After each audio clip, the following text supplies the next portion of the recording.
मैनपुरी जिला कांग्रेस कमेटी की जिला अध्यक्ष विनीता साख के नेतृत्व में पदाधिकारियों ने कलेक्ट्रेट स्थित डीएम कार्यालय पहुंचकर प्रदर्शन किया तथा केंद्रीय गृह मंत्री अमित शाह ने भारत रत्न बाबा साहब अम्बेडकर जी के बारे में राज्यसभा में बेहद अपमानित जगत टिप्पणी किए जाने का विरोध किया गया है तथा यहां पर राष्ट्रपति के नाम यहाँ डीएम ऑफिस में मौजूद आरओ को ज्ञापन दिया गया है। आप इन तस्वीरों में देख सकते हैं यहाँ पर कांग्रेस के पदाधिकारियों ने जमकर विरोध किया और यहाँ पर ज्ञापन दिया गया है। कांग्रेसियों ने अमित शाह से इस्तीफा की मांग की है तथा कहा है कि वो पूरे देश से माफ़ी मांगे। क्या कुछ बताया है पूर्व जिला महामंत्री मनोज शाह एडवोकेट ने, आइए ये भी जाने इस पूरी खबर के जरिए। हमारे यूट्यूब चैनल न्यूज़ CPS 24 में आपका स्वागत है। मैनपुरी से चंद्रपाल साक्य की रिपोर्ट। मनोज कुमार साक्य एडवोकेट जी, मनोज जी, लगातार जो विरोध प्रदर्शन हो रहा है, पार्टी पूरी यूपी के समेत कई राज्यों में इसका विरोध प्रदर्शन कर रहा है। क्या अम्बेडकर जी को लेकर जो टिप्पणी की है, कैसे इसको देखते हैं? विश्व के सबसे बड़े लोकतंत्र भारत देश का जो संविधान लिखा, जो इस देश के बहुत महान पुरुष शिल्पकार, जिन्होंने इस देश को झुग्गी में रहने वाले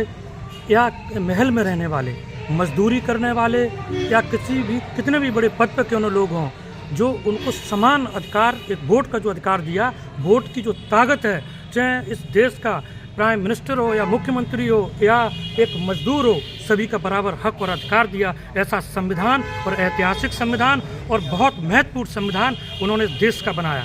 बाबा साहब जो दलित, बैकवर्ड, आदिवासी जो लोग हैं, उनको जहां उनकी बहुत दयनीय स्थिति थी और संविधान लागू होने से पहले उनके साथ जो ऊंच नीच का और जो भेदभाव किया जाता था, जिससे आज भी देश के जो लोग हैं, आज भी जब हम लोग पूरी दुनिया के जो लोग हैं जो इतने आगे बढ़ गए और सारी चीज़ों में बहुत तरक्की कर रहे हैं, ऐसे समय में आज भी देश के अंदर जो देखने को मिल रहा है, वो इतना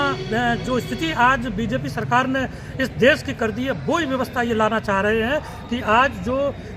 जो दलित है और जो आदिवासी है, जो बैकवर्ड के लोग हैं, उनके गले में हाड़ी बांधना चाह रहे और पीठ के पीछे झाड़ू बांधने का जो काम कर रहे। अमित शाह देश के जो गृह मंत्री हैं, जिन्होंने बाबा साहब के खिलाफ जो टिप्पणी दी है, जो टिप्पणी उन्होंने जो कहा है, वो बहुत ही गलत कहा है। उन्हें पूरे देश के सामने माफ़ी मांगनी चाहिए और तत्काल अपने जो पद है उससे इस्तीफा देना चाहिए। ये जिस संविधान ने हमें जो बोलने का, जिस संविधान ने हमें आगे कार्य करने का, जिस संविधान ने हमें समानता का, जिस संविधान ने हमें मताधिकार देने का जो अधिकार दिया है, उसको बीजेपी और RSS जब सत्ता में आए तभी से लेकर अभी तक बाबा साहब के खिलाफ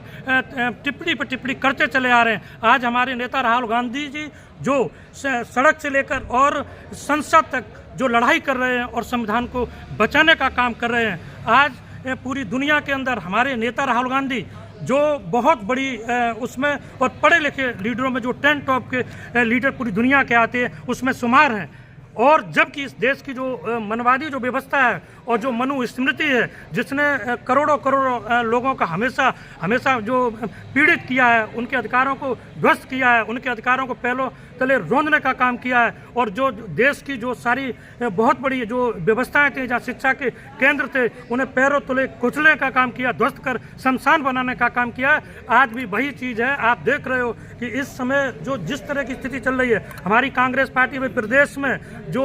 आंदोलन जो हुए हैं 18 तारीख को, उसमें भी हमारे कार्यकर्ता का पुलिस उत्पीड़न से उनकी मृत्यु हुई है और एक और कार्यकर्ता जो वो भी फातिमा आंसू गैस के उसमें हुए। तो इस तरह से बीजेपी ने पूरी तरह संविधान की जो ताकत है, संविधान का जो हक अधिकार है, उसको पैरों तले रौंदने का जो काम कर रही है। हम कांग्रेसी जन सभी लोग एकजुट होकर और इसका विरोध कर रहे हैं पूरे प्रदेश में, जनपद मैनपुरी में। और यहाँ तक नहीं, अगर इन्होंने अमित शाह ने उनको हर हालत में माफ़ी भी मांगनी पड़ेगी और अपने पद से इस्तीफा भी देना पड़ेगा। हम कांग्रेस के लोग जो हैं सड़क से लेकर सदन से पूरे देश में इस समय लड़ रहे, संघर्ष कर रहे हैं। जय कांग्रेस।